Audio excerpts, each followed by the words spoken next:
This is close air support, dropping bombs to aid soldiers fighting on the ground. Duluth plays an important role in making this bombing possible through the deployments of the local Air National Guard unit, the 148th Fighter Wing. A part of the wing has been deployed to Balad Air Base in central Iraq 3 times, once in the summer of 2005, once at the beginning of 2007, and once at the end of 2008. The Duluth Air Guard provided between 5 and 11% of the F-16 force available for close air support bombing in Iraq.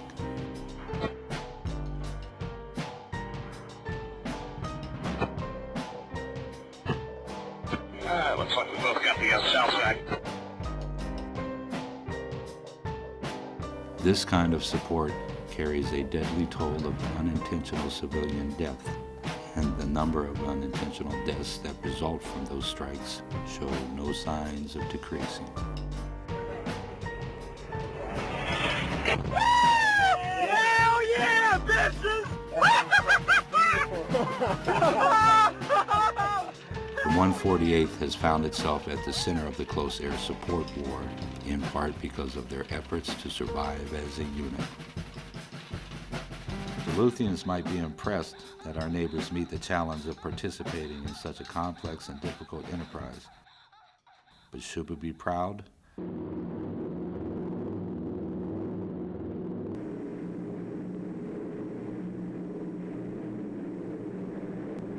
Killing people from the air has always been difficult. The hard part is killing the right people. By error and by intention, hundreds of thousands of civilians were killed in air raids during World War II. This was, of course, before the days of smart bombs, precision-guided munitions, whose performance captivated TV audiences for the first time during the 1991 Gulf War. But even today's smart bombs wreak a huge toll of collateral damage. The televised bombing of Baghdad in 1991 produced scores of civilian deaths, most infamously at the El Amaria air raid shelter. In 1991, 2003, and today, coalition air forces even kill their own soldiers by accident in so-called friendly fire incidents. Most recently, attention has focused on the increasing number and increasing civilian toll of NATO airstrikes in Afghanistan. Particular scrutiny fell on an August 2008 strike in Azizabad, in which between 30 and 95 civilians were killed. Human Rights Watch highlighted this situation in a 2008 report that criticized the U.S. way of war. The combination of light ground forces and overwhelming air power has become the dominant doctrine of war for the U.S. in Afghanistan. The result has been large numbers of civilian casualties, controversy over the continued use of air power in Afghanistan, and intense criticism of U.S. and NATO forces by Afghan political leaders and the general public. Even Hamid Karzai, the NATO-allied president of Afghanistan, told then-President-elect Obama, "Our demand is that there will be no civilian casualties in Afghanistan. We cannot win the fight against terrorism with airstrikes." Quantifying the deaths caused by airstrikes is difficult. The Iraq body count makes a partial attempt using a compilation of media reports on non-combatant deaths in Iraq since 2003. As of November 2008, their figures yielded a count of 2,735 Iraqi civilians dead due to coalition air action. This is certainly an undercounting because it excludes many deaths whose cause was uncertain, and it excludes all deaths not reported in major media outlets. Researchers from Johns Hopkins and Al Mustansiriya universities took a broader approach. They used sampling techniques normally applied to public health studies to make an estimate of all Iraqis, combatant and non-combatant, who died between the 2003 invasion and the study in mid-2006. Their estimate of 600,000 some dead due to violence includes about 78,000 Iraqis killed by coalition airstrikes. This puts airstrikes just ahead of car bombs as a cause of death in Iraq. While we won't ever be able to number those accidentally killed by airstrikes, the magnitude of the estimates begs the question. How is this mistaken carnage possible in the era of precision-guided munitions? And how is it acceptable?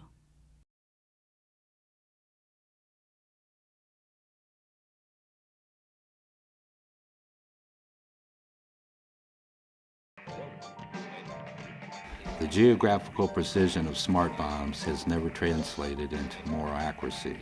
To understand why, we need to get into some technical details. This is the typical load carried by an F-16 flying a close air support mission out of Balad Air Base in central Iraq. These are the fuel tanks. These are air-to-air missiles. This is a targeting pod for directing bombs. And these are the bombs.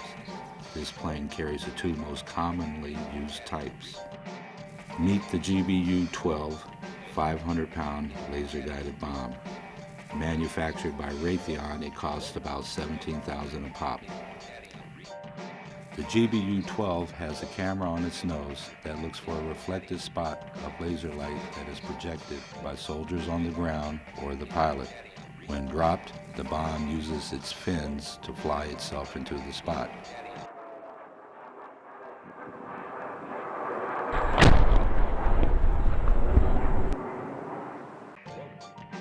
Boeing makes the 500-pound GBU-38, a bargain at $24,000 each.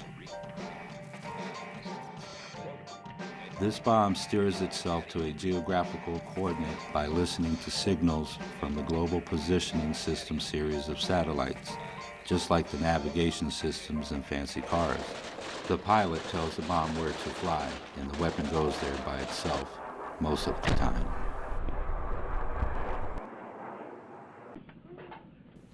Indeed, one of the reasons smart bombs cause unintentional death is when they flat out malfunction, as happened when these soldiers tried to call down a bomb to destroy the large hotel building at the center of the frame. Fixed wing impact, less than 30 seconds.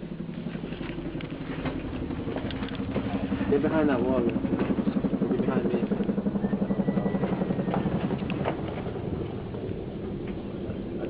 Yeah, there is. They hit the house. Oh my God, they blew up the house.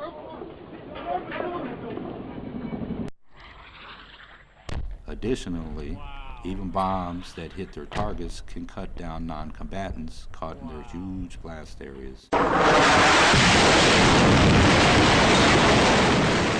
Bombs are rated by force in terms of lethality circles and casualty circles. The lethality circle is a circle within which all exposed persons are expected to be killed. The casualty circle describes a zone within which half of exposed people are expected to be wounded or killed.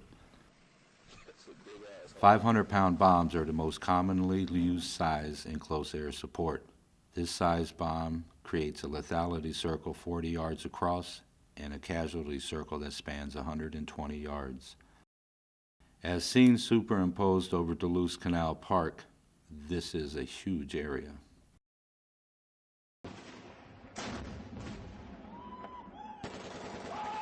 In the heat of battle, low-ranking commanders must often make a choice between the lives of civilian non-combatants and the lives of their soldiers. The populated battlefields of Iraq and Afghanistan forced these hellish choices upon young officers. The decision to call in an airstrike often means life for American soldiers and death for foreign civilians.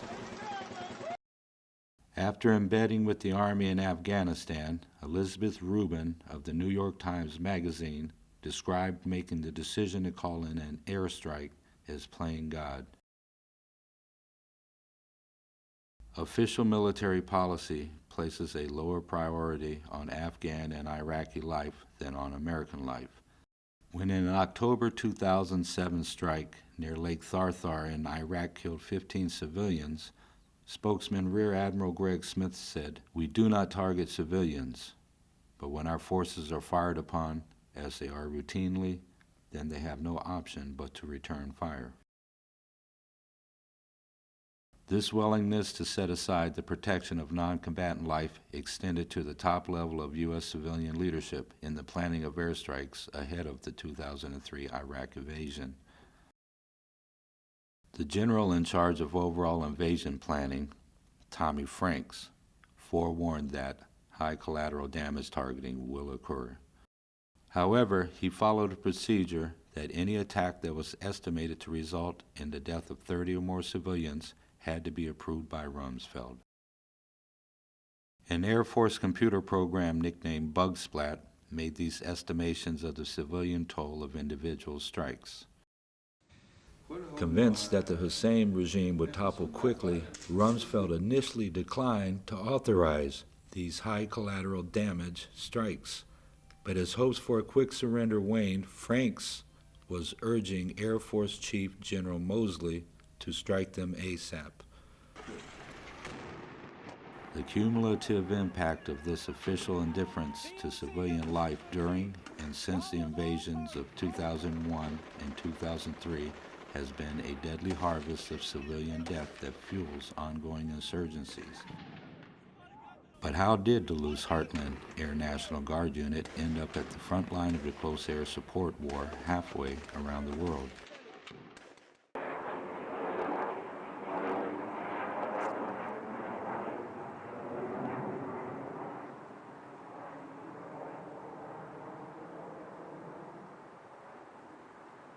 The 148th's involvement in the close air support war in Iraq represents a significant break with the wing's history. The unit's 3 Middle Eastern deployments were the wing's first participation in combat.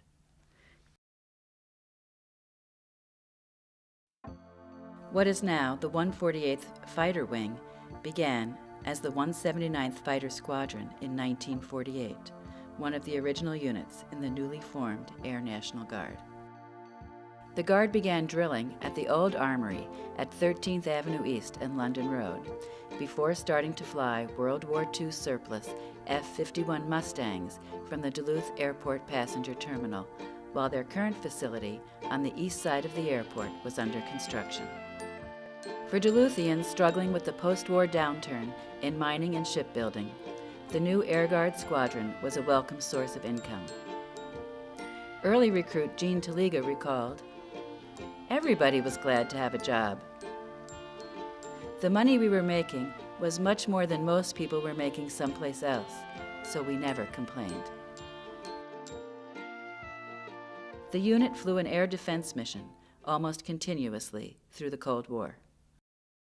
The unit was activated but never deployed for the Korean War. A few pilots from the wing saw combat after they transferred to other units. In a foreshadowing of the 148th's role in Iraq, one of these pilots, Howard Ramstead, was awarded the Distinguished Flying Cross for a close air support mission in Korea. Ramstead flew a T-6 trainer plane and spotted targets. He won the award when he successfully directed an airstrike by a flight of Marine Corps F-80 jets that killed a group of North Korean soldiers. The experience of a few pilots aside, pictures from those early years recall a carefree life for the airmen, disconnected from the increasing tension of the Cold War. Yet by the 1980s and 1990s, the unit found itself in the thick of geopolitics, deploying flying detachments as far away as Florida, Panama, and Germany. This wider role for the wing resulted from a confluence of the interests of the Air Force and the Air Guard. A wing history recounts that the Germany detachment was used as a public relations tool for both the U.S. Air Force in Europe and the Air National Guard. Senior officers wanted the world to know that America's reserves could pull a frontline mission overseas. Foreign deployments were also a way for the wing to demonstrate their importance. When a detachment of the wing's security forces deployed to Korea in 1997, Security Commander Paul Kovac noted that the deployment was a milestone for a long-range plan we conceived 4 years ago. Get ourselves worldwide qualified so that we could get involved with any mission that came along. That mission would ultimately be close air support in Iraq. Between 1999 and 2004, the wing underwent basic changes that paved the way for their deployments. In 1999, the wing switched missions from air superiority, or air defense, to general purpose. Air defense is a specific term, meaning protecting the airspace of the U.S. from foreign threats. General purpose is deliberately vague. As defined by the wing, it encompasses any mission the aircraft can accomplish anywhere in the world. There are a few clues to be gleaned from the definition. First, any mission. You can do a lot of things with an F-16. However, aside from fighting planes in the air, its other major use is dropping bombs to the ground. Second, anywhere in the world. While air defense implies homeland security, the 148th's new mission means that the unit will fly and fight everywhere. Eric Chandler, a 148th pilot, explained as much in an opinion piece for the Duluth News-Tribune. He said that during 2001, the Bulldogs were tasked to go from being an air defense unit to being a general-purpose unit, a unit that drops bombs. At about the same time, the unit switched to a newer, though still vintage model of the F-16 with better bomb-dropping capabilities. For Duluthians who are disturbed by their neighbors' involvement in the murderous war in Iraq, the question arises: why did the wing go from defending the skies of Duluth to bombing the cities of Iraq? Music, money. Today, the 148th, like all military units, competes for a large but limited pot of government funding. Music, money. Music, In this struggle, units from small cities and towns like Duluth compete at a considerable disadvantage. However, because it retains members over decades, the 148th has knit itself into the fabric of Duluth. The closeness between the wing and the city was on display during the 2005 struggle to keep the wing flying. In spite of the fact that the unit was at that very time deployed to Iraq, the Pentagon recommended that the 148th lose its flying mission. The Department of Defense said that the base ranks low in military value and that they wanted to base multiple squadrons of F-16s together to save on maintenance costs. Because of the strong local political support the wing enjoys, the Base Realignment and Closure Commission was convinced to preserve the 148th's flying mission. The money that the 148th pipes from the Pentagon to Duluth maintains this base of support. The official 148th media fact sheet claims a local economic impact of $95.9 million. Currently, the 148th consists of about 1,000 people, some 450 of whom are full-time. This makes the wing the Twin Ports' 9th largest employer.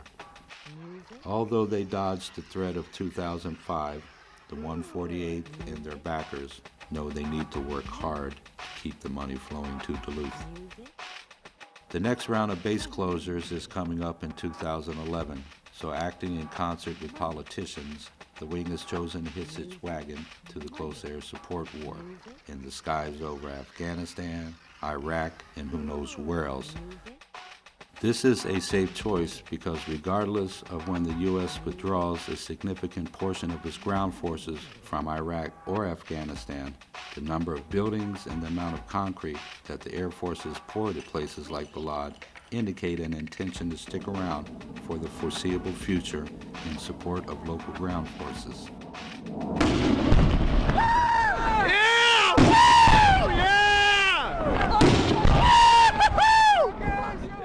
Current efforts on behalf of the 148th center on supplying the wing with the F-35 Lightning II, the most modern attack plane available. A move that would ensure both the wing's longevity and its continued participation in the bloody close air support war.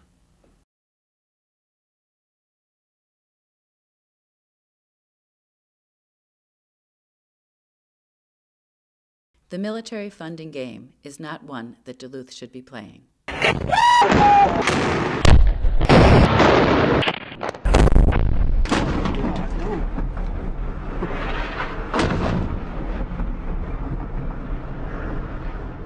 It shackles the consciences and the pocketbooks of Duluthians to the whims of federal war makers, over whom we have little control.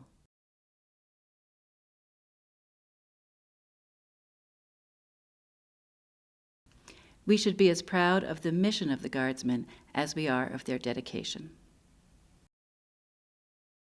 We need an economy that can stand on its own.